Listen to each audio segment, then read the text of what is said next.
है। अभी तक हमने रेनबो जो 12th का बिहार बोर्ड 12th का बुक है उसका 6 तक का हमने ट्रांसलेशन कर चुके हैं, उसको नरेट कर चुके हैं। आज जो हम इंटरप्रेट करने जा रहे हैं that is called a child is born, जो कि जर्मैन गैरियर के द्वारा लिखा हुआ है। और अप टू 6 में कर चुका हूँ, 11th की सारी ट्रांसलेशन किया हुआ है, इंटरप्रेशन किया हुआ है। So, आज हम लेसन 7 को रेनबो बुक का बिहार बोर्ड का पार्ट 2 का कर रहे हैं।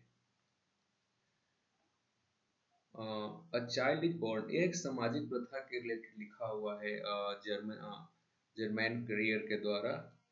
ये नारी विशेषता को लेकर काफी चीजें लिखती हैं, प्रकाशित करती है। उसमें से एक चीज ये भी लिखा हुआ है उन्होंने। सो हम पढ़ते हैं इसको। जर्मन गरियर बर्थडे लिखा हुआ है 1939। ठीक है, इनका जो बर्थडे है, जब जन्म लिया था वो 1939 में लिया था।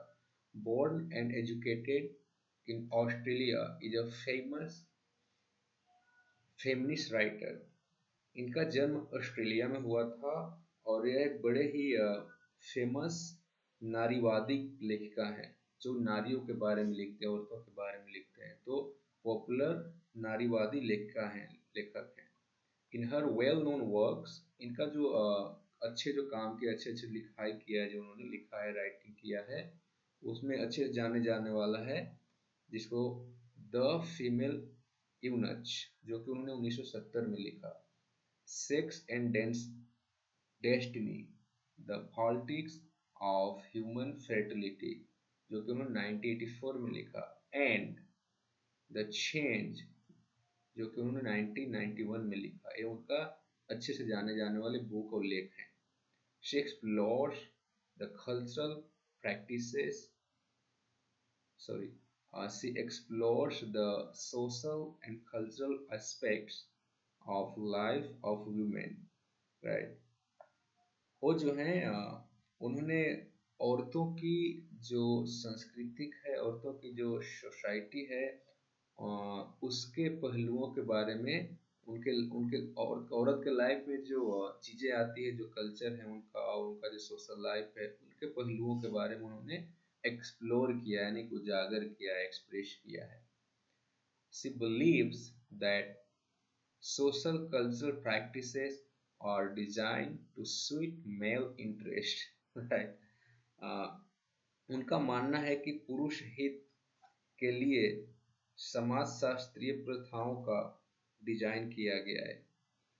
यानी जो समाज शास्त्री हैं, जो समाज के डिजाइन किए हैं, वो पुरुष हित में ज्यादा किया गया है, पुरुष के साइड में ज्यादा किया गया है।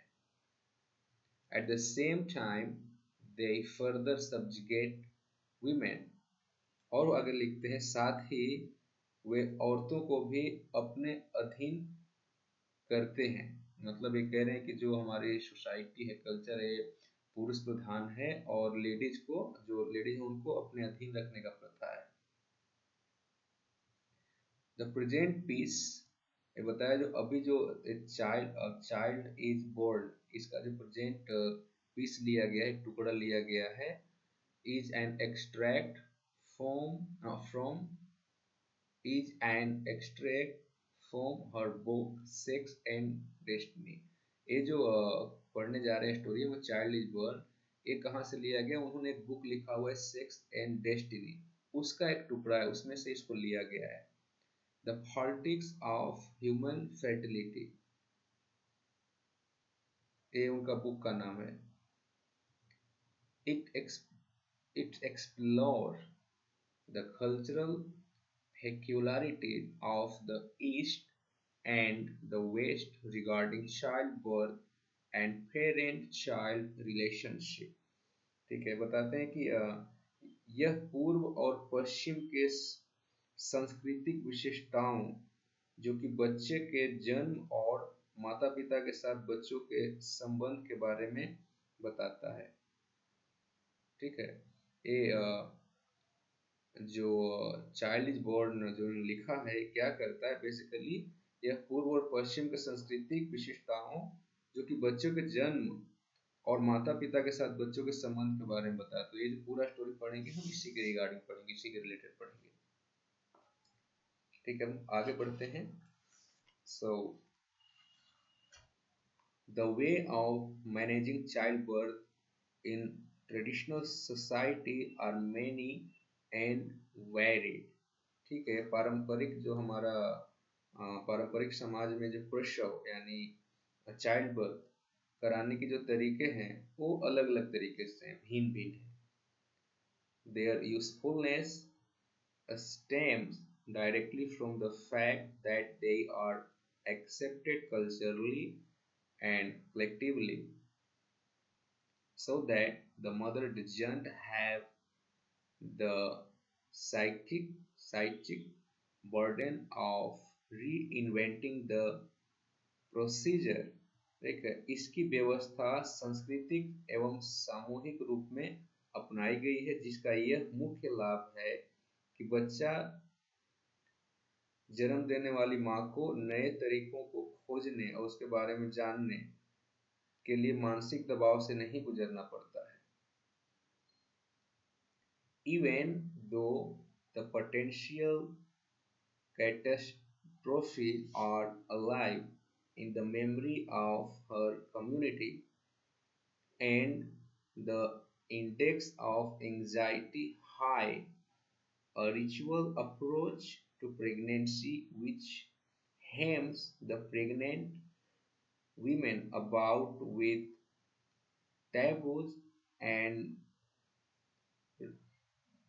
rohi, uh, prohibition, prohibitions helps make the anxiety manageable.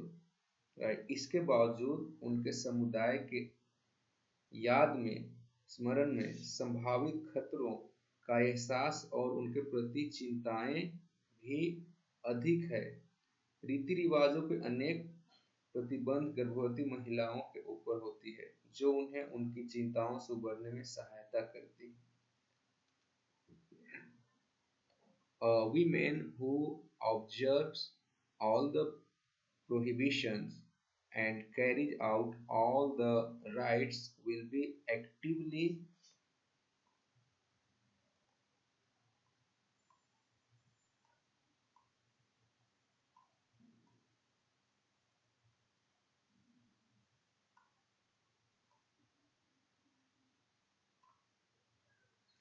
involved in holding the unknown at bay. जो महिलाएं सभी प्रतिबंधों को मानती हैं एवं रिवाजों का पालन करती हैं, वे किसी भी अनहोनी को टालने में एक्टिव होती हैं, सक्रियशील होती हैं. She will have other reinforcements for many of the ritual observances of pregnancy involve the participation of others who should support her, primarily her husband, then her kinsfolks, and then the other members of the community. ठीक है, वे बहुत सी अन्य रिवाजों का पालन करने को भी बाध्य हो जाती हैं, जिसके लिए उन्हें औरों का एक्टिव सहयोग मिलता है, सक्रिय सहयोग मिलता है. पहले पति से, राइट, प्राइमरली हर हस्बैंड, पहले पति से, फिर निकट संबंधियों से और अंत में समुदाय के अन्य सदस्यों का भी सहयोग उन्हें मिलता है. Some of these behaviors will be sensible and useful, other magical, but they will all increase her sense of security and her conviction that she is conducting the pregnancy, not that it is conducting her. Right? कुछ आचरण तर्क सम्मत एवं लाभदायक हैं, दूसरे मनोरंजन, लेकिन मिला जुला कर सभी उनके अंदर यह एहसास पैदा करती हैं कि वह गर्भवती हैं.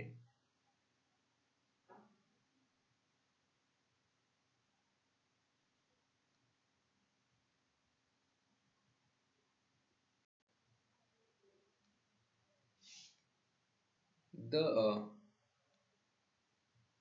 the arraignment of this kind of prophylaxis can be found in the persistence of old wives' tales about pregnancy, even in our own super-rational and confused lifestyle. One university graduate of my acquaintance who approached her pregnancy as if it were her term assignment, meticulously footnoting every development, clung to her prenatal exercises as a form of ritual observance as well as helpful preparation for the physical exploit of childbirth, performing them in deep silence and total recollection at the same time every day, come hail or high water as well. She observed the old die-hard superstition that acquiring equipment and appeared for baby before the birth was bad luck. And so one of my children shot into the world without crib and napkin. Considerable efforts had gone into seeing that the mother had every opportunity to enjoy her baby, but after her training for unmedicated childbirth for months, in the event the hospital refused to believe she was in second stage labor until her daughter's head had appeared. The hospital staff was so uncooperative about breastfeeding that mother and daughter discharged themselves after 2 days. Right. गर्भावस्था के दौरान बहुत सी बीमारियों के अवशेष पूर्व पत्नियों की कहानियों में मिलते हैं। यहाँ तक कि हमारे आज के विकसित एवं अनिश्चित जीवन शैली में भी मेरी परिचित एक स्नातक महिला ने अपने गर्भ को एक दिए गए कार्य के रूप में लिया। उसने एक एक चीज को नोट करना शुरू किया, एक एक विकसित अवस्था को नोट किया, गर्भावस्था की प्रारंभिक व्यायामों से लेकर प्रसव के समय के शारीरिक कष्टों को सहने की तैयारी, प्रतिदिन आने वाले दुखद एवं सुखद अनुभूतियों का ब्यौरा, सब कुछ एक गहन शांत अवस्था में। उसने यह भी जाना कि बच्चे के जन्म के पूर्व उनके लिए सामान खरीद कर रखना बच्चे के लिए अपशगुन होता है। इसलिए हमारा एक देव बालक संसार में बगैर तौलियों के मरा। गर्भावस्था में बच्चा की हर गतिविधि का सुख प्राप्त करने का भरपूर प्रयास किया जाता है और औषधि मुक्त बच्चा जनने का प्रशिक्षण दिया जाता है। सारे प्रशिक्षणों के बाद जब प्रसव का वक्त आया तो अस्पताल ने यह मानने से इनकार कर दिया कि यह उसकी दूसरी अवस्था है दर्द का। जब तक कि उसकी बच्ची का सिर बाहर नहीं आ गया, माँ और बच्चा 2 दिनों के बाद अस्पताल से मुक्त कर दिए गए, लेकिन तब तक बच्चे को दूध पिलाने के लिए माँ बिल्कुल असहाय बनी रही।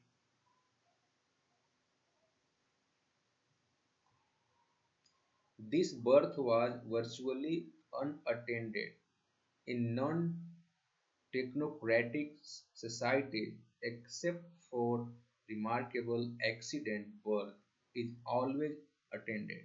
यह प्रसव बगैर किसी देखभाल के हुआ। हालांकि तकनीकी रूप से अज्ञात समाज में कुछ घटनाओं को छोड़कर प्रसव हमेशा निगरानी के बीच होता है।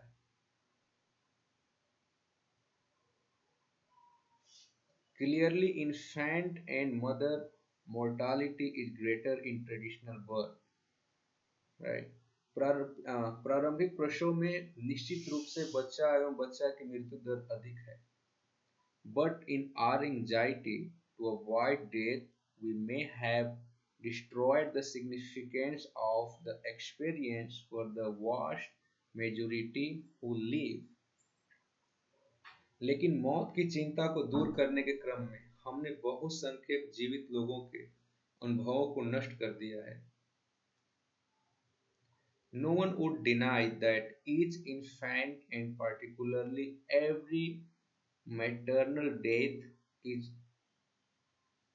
tragedy to be prevented if all the possible note that modern obstetric care which has developed in the hospital setting has been at least partly responsible for the dramatic decrease in both maternal and prenatal mortality over the past half century. Right, इस बात को कोई इनकार नहीं कर सकता है कि प्रत्येक बच्चे के लिए खासकर माता की मृत्यु एक दुखद बात है और इसकी सुरक्षा हर संभव तरीके से हानि होनी चाहिए और इसकी सुरक्षा हर तरीके से होनी चाहिए। न कि इस बात को इनकार किया जा सकता है कि आधुनिक अस्पतालों में जो तकनीकी विकास हुए हैं वो भी नाटकीय ढंग से इस विभीषिका को रोकने में पिछली अर्ध सदी में जिम्मेवार हैं।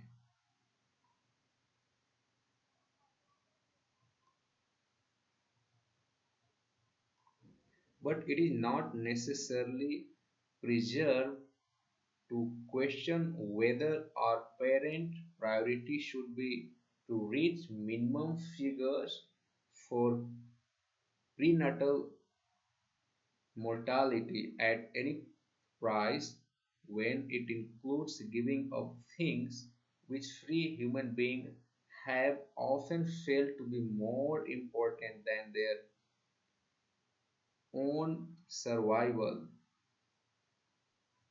Right.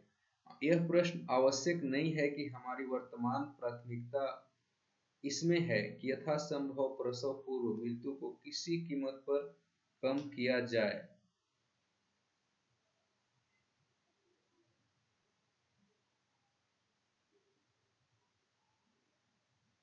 such as freedom to live their own lives their own way and to make individual choice in line with their own sense of values।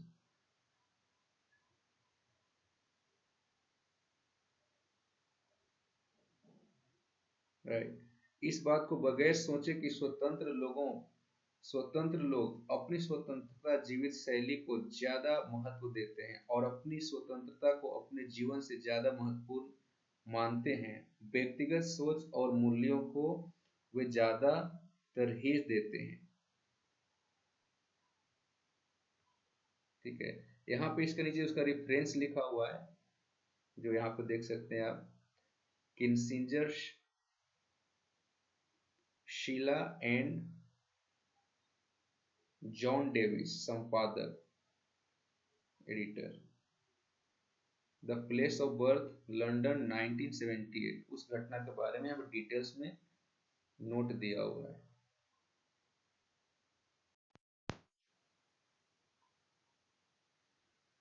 In many societies, women still go forth from their mothers' houses at marriage to live with a mother-in-law and the wives of their husbands' brothers। अभी भी कई सारे समाज में, कई सारे category में जो स्त्रियां होती हैं, लेडीज होती हैं, वो शादी के बाद अपनी सास और अपनी पति की पत्नियों के साथ रहने जाती हैं।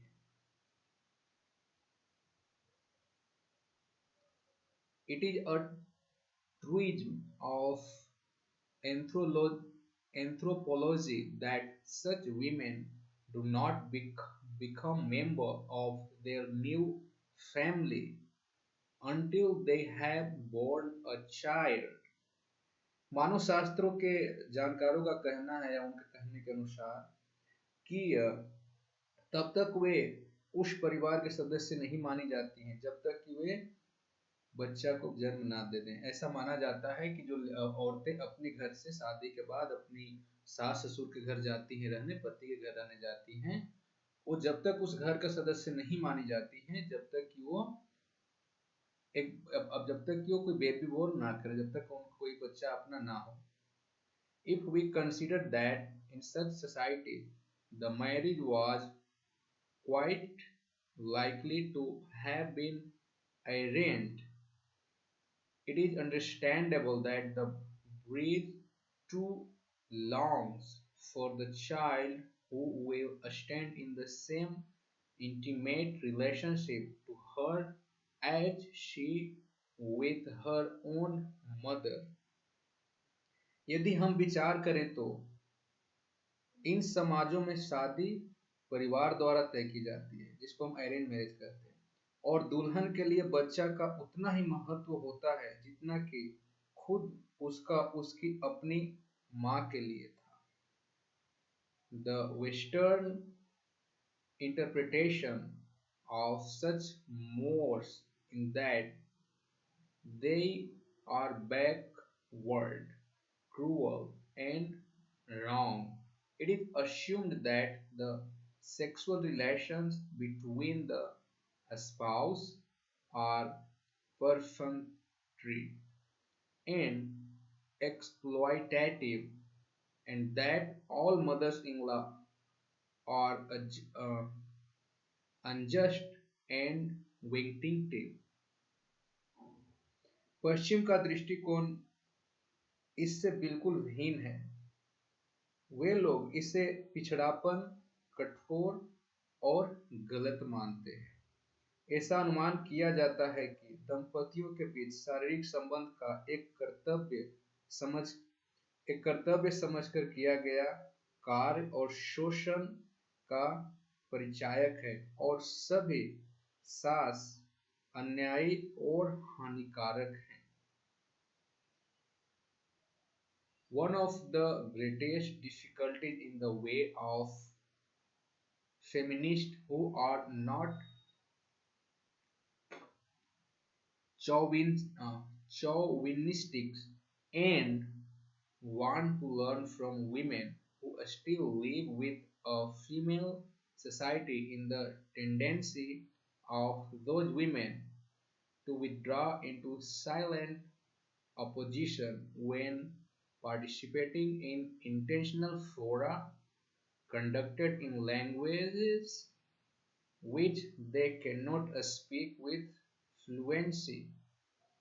Women officials of the Sudanese government told me that they had given up going to international conferences, even though the trips were a tremendous treat because they were tired of being told about their own lives instead of being consulted. वैशी नारियां जो सिर्फ अपनी ही राष्ट्र और संस्कृति के मूल्यों को सब कुछ नहीं समझती, बल्कि अन्य जगहों की नारियों से भी कुछ जानना और सीखना चाहती है, उनके मार्ग में सबसे बड़ी बात यह है कि जिस भाषा में अंतर्राष्ट्रीय सम्मेलन आयोजन होता है, बहुसंख्यक स्त्रियां उस भाषा को नहीं समझती और एक मुख्य सहभागी बनकर रहती हैं. सूडानी एक शहर की नाम देश के नाम है. सूडानी सरकार की एक महिला पदाधिकारी ने कहा कि अब वे अंतर्राष्ट्रीय महिला सम्मेलनों में जाना बंद कर दी है, यद्यपि ऐसा यात्रा के लिए दबाव रहती है क्योंकि वहां सिर्फ अपनी ही बात और विशेषताओं की चर्चा होती है. संपर्क का अवसर नहीं मिलता क्योंकि वे एक दूसरे के लैंग्वेज जानते नहीं, तो जाके कोई बैठना होता है और संपर्क नहीं कर पाते एक दूसरे से, ये उस अधिकारी ने बताई.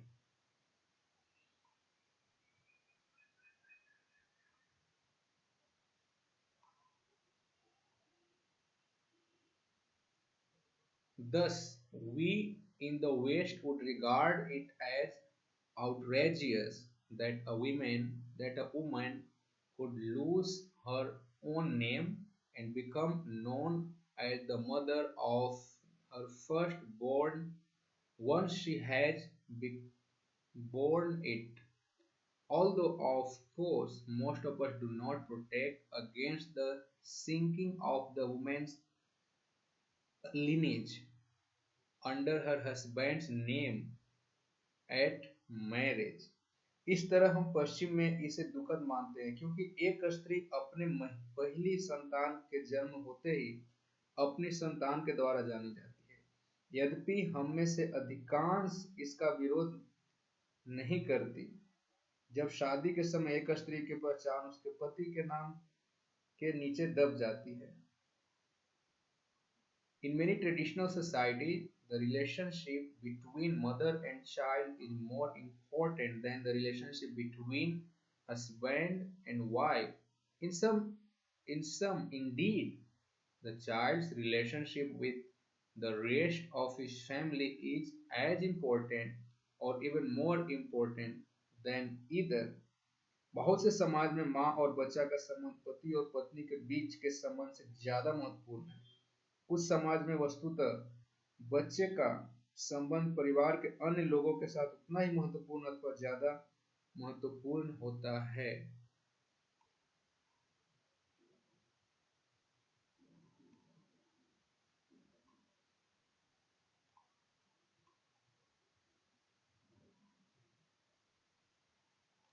A number of social uses may stress the child's relationship with the rest of his kin group at the expense of that with his parents. बहुत सी सामाजिक प्रथाओं में बच्चों का अन्य रिलेटिव से अधिक गहरा संबंध होने पर जोर दिया जाता है, जो उनके माता पिता की कीमत पर होती है। His aunts and uncles may be permitted greater physical intimacy with him in public than his parents. उसके चाचा और चाची को यह अनुमति होती है कि खुले रूप से बच्चे के माँ बाप से उनका बच्चे के माँ बाप से ज्यादा उनका उसके साथ शारीरिक घनिष्ठता रहे।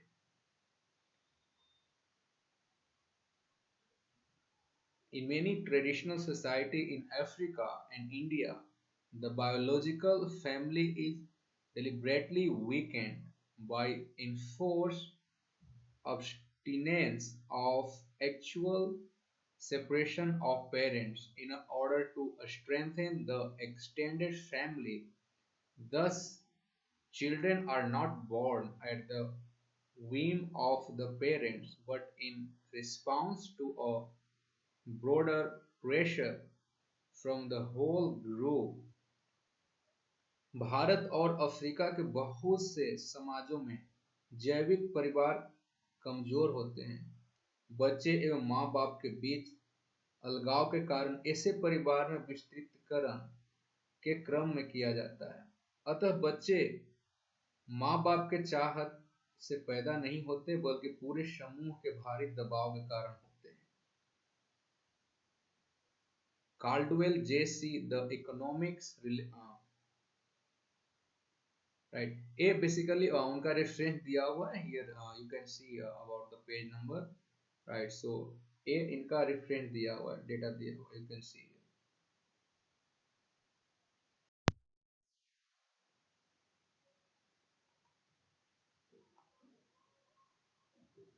ओके, सो हम B1.1 का ट्रू फॉल्स क्वेश्चन आंसर भी कर देते हैं यहाँ पे।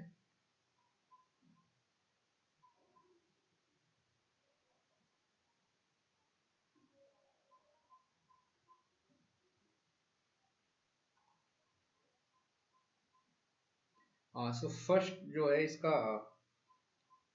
आंसर है फर्स्ट का ट्रू,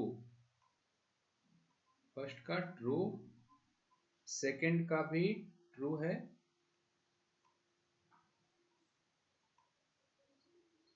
थर्ड का भी ट्रू है,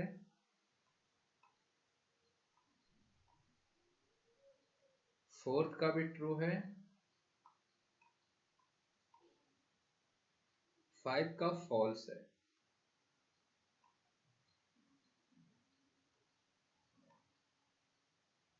सिक्स का ट्रू है, सेवन का फॉल्स है,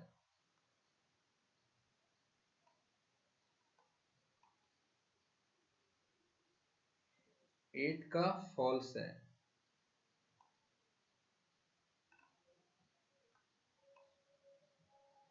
9 का ट्रू है।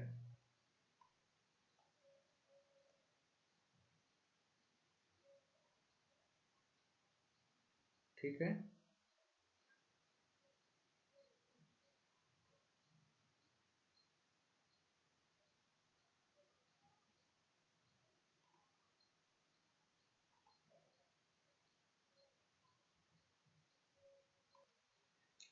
The woman who satisfies the longings of her peers by producing the child they are all anxious to see finds her achievement, celebrates in ways that dramatic her success. Among the few first-person accounts of how this works in practice is this one from a young Sileti woman.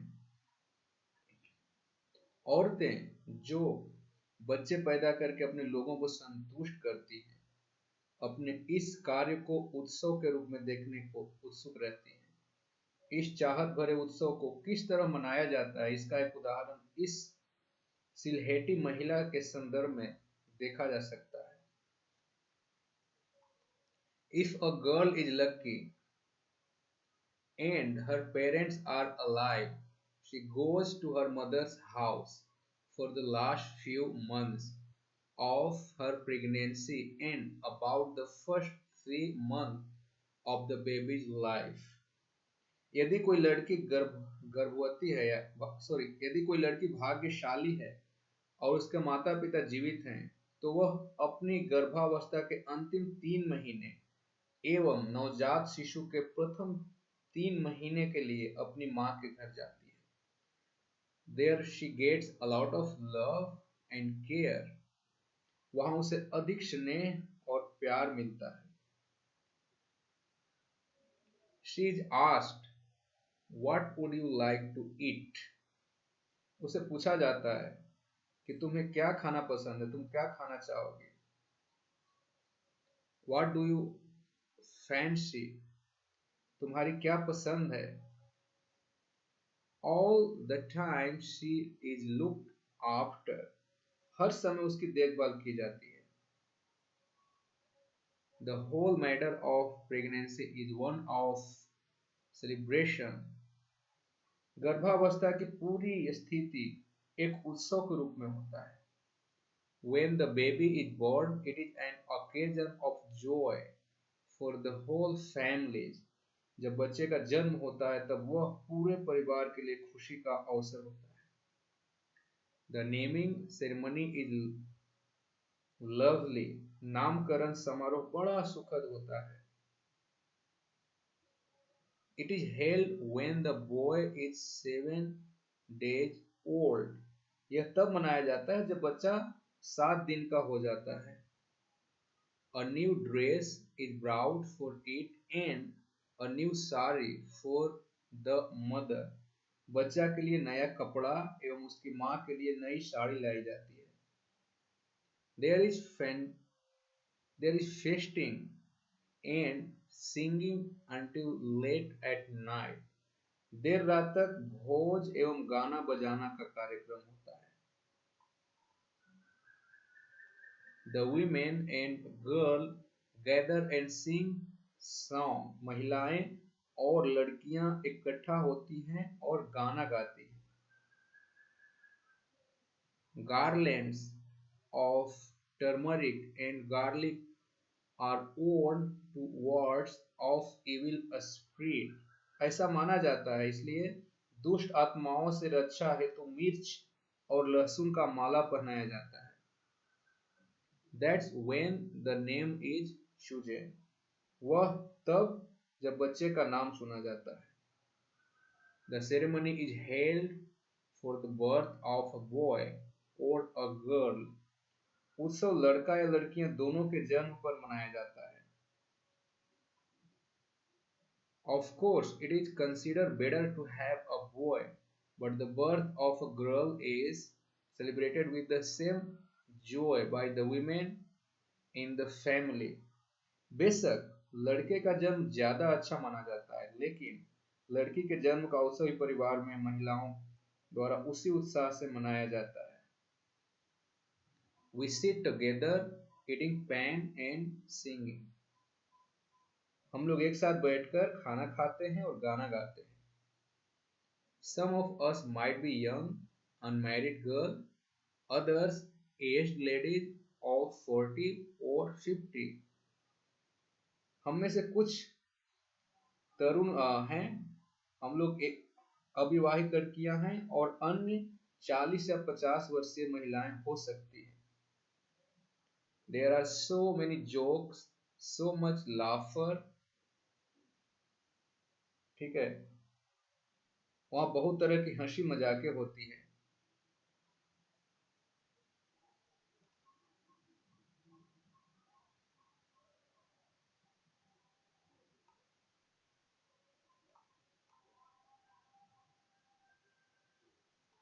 People look so funny eating pan and singing. पान खाते एवं गाना गाते लोग बहुत ही मनोरंजन दिखते हैं। The men don't take much part. पुरुष अधिक भाग नहीं लेते। They may come and have a look at the baby, but the singing, the gathering together at night, it is all women. ठीक है, जो जेंट्स पार्ट होते हैं वो केवल आते हैं, एक झलक देखते हैं बच्चे को, चले जाते हैं। लेकिन जो कार्यक्रम होता है, जो सिंगिंग गाना गाने का कार्यक्रम होता है, लोग इकट्ठे होते हैं उस रात में, उसमें औरतें ज्यादा होती हैं। The songs are simple songs which are rarely written down. जो गाने होते हैं, जो लेडीज गाती हैं अपनी लैंग्वेज में, अपनी लोकल डायलेक्ट में, वो बहुत सिंपल होता है, उसको लिखा नहीं जाता, लिखा नहीं जा सकता। They are about the lives of women in Bengal. वो बंगाल की औरतों की लाइफ के बारे में होती हैं।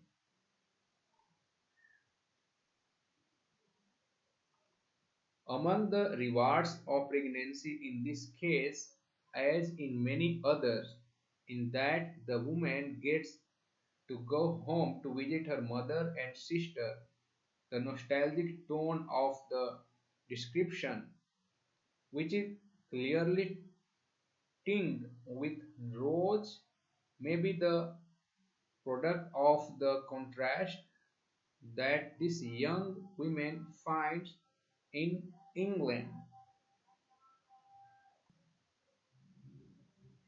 गर्भावस्था में जो पुरस्कार दिए जाते हैं उस घटना में या अन्य घटनाओं में से एक है महिलाओं का इस अवस्था में अपनी मां एवं बहनों के पास जाना। यह अतीत की यादों के वर्णन में, लेकिन यह निश्चित रूप से गुलाबी संदर्भ है अथवा एक तुलनात्मक विश्लेषण भी हो सकता है जो इस युवा स्त्री ने इंग्लैंड में देखा।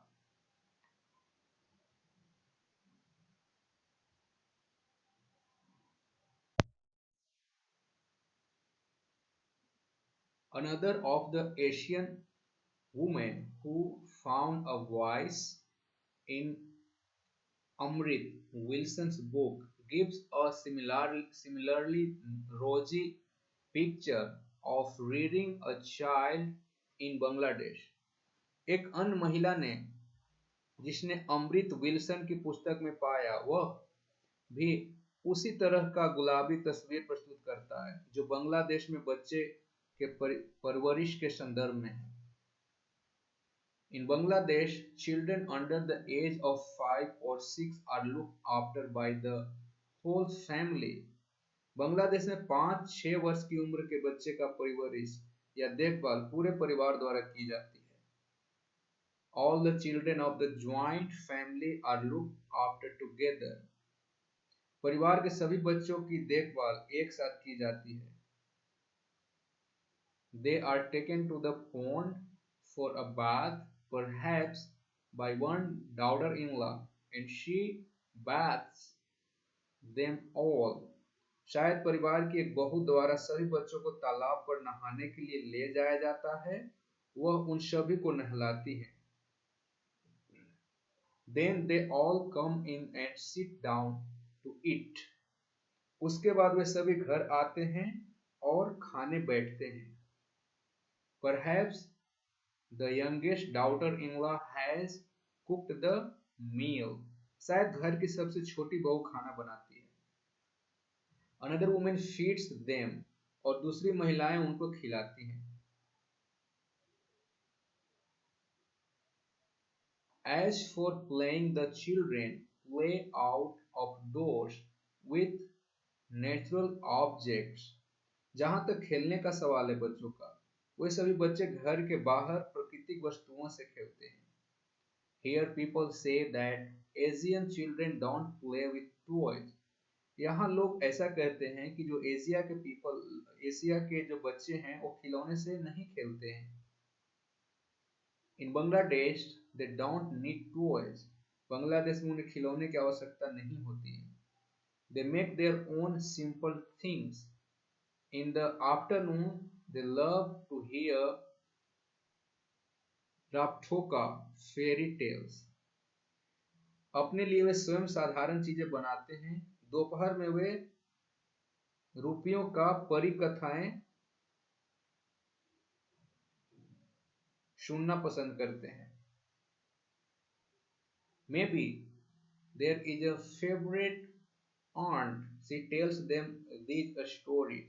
हो सकता है कि कोई प्रिय चाची हो, वह उन्हें कहानियां कहती हों। But at night, when they get sleepy, they always go to their mother and sleep in their embrace.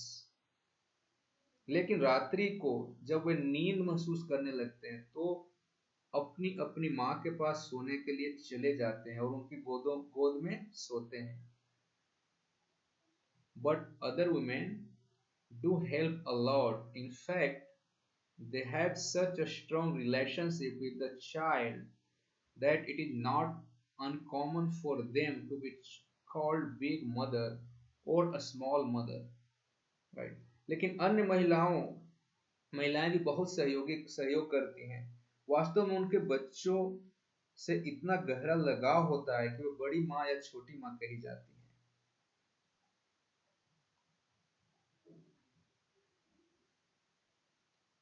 All technological change cause social problem. The impact of Western medicine in traditional societies is one of the most problematic area of modernization. सभी तकनीकी परिवर्तन एक सामाजिक समस्या उत्पन्न करते हैं। परंपरागत समाजों पर पश्चिमी दबावों का प्रभाव आधुनिकीकरण का एक महत्वपूर्ण समस्याग्रस्त विषय है। The prestige of white coat is enormous. The respect of their miraculous hypodermics total. सफेद कोट की प्रतिष्ठा बहुत है। उनके चमत्कारिक सुई की बड़ी महत्ता है। The pressure of expectation make for aggressive and dramatic procedure even when the health status of the patient is too poor to withstand them. अपेक्षाओं का दबाव इतना अधिक होता है कि वे उत्तेजित होकर नाटकीयता पर उतर जाते हैं, और वे भी करते हैं, जिनको सहन करने के योग मरीज का शरीर नहीं होता है। Allopathic doctors in peasant communities are dependent upon expensive drug, sparkling equipment,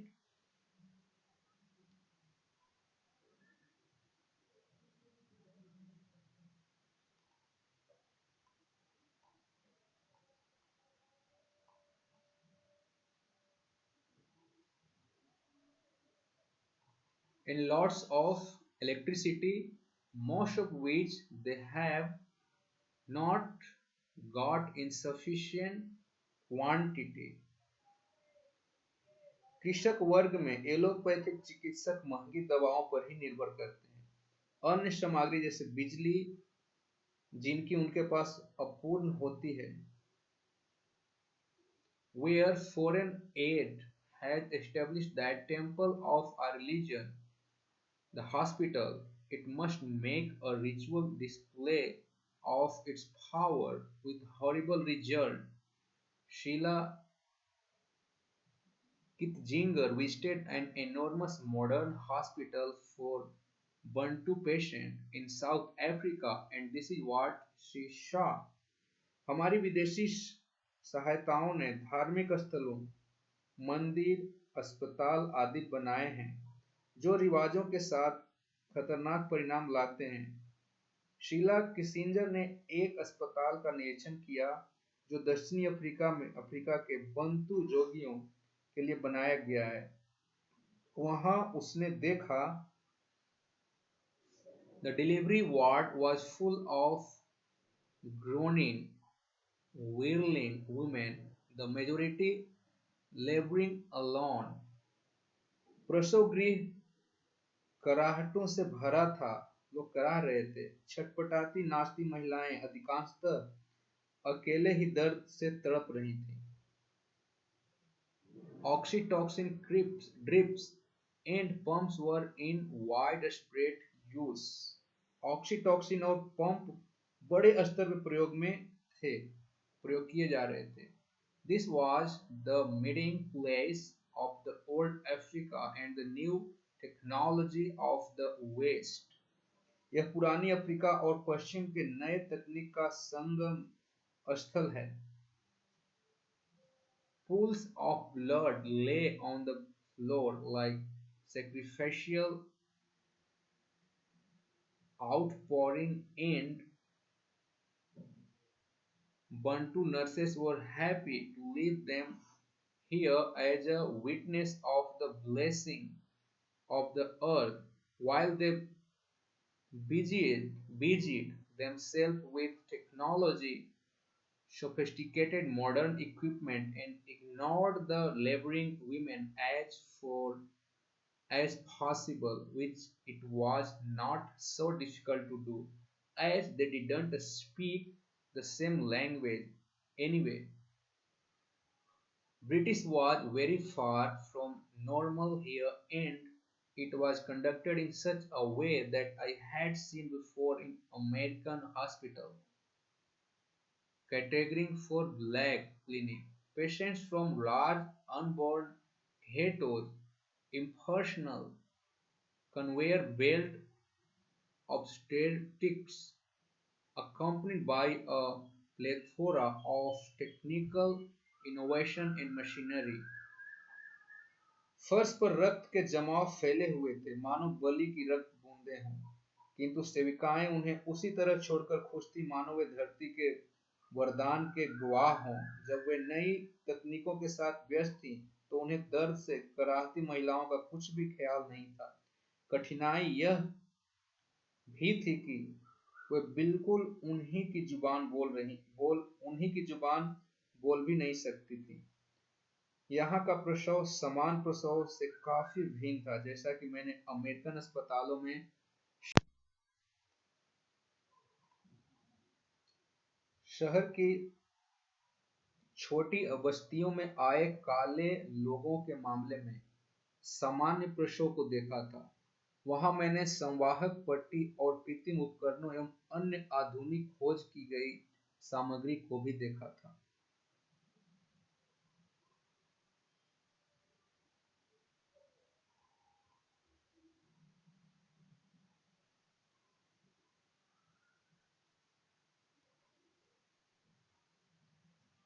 If we return,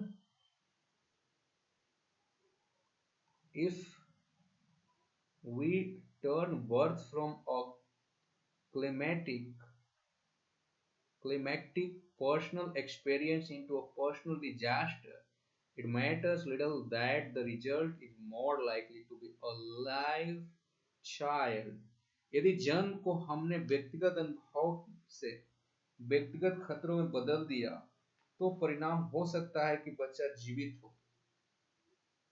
Women will not long continue to offer up their bodies and minds to brut- such brutality, especially if there is no one at home to welcome the child, to praise the mother for her courage, and to help her raise it.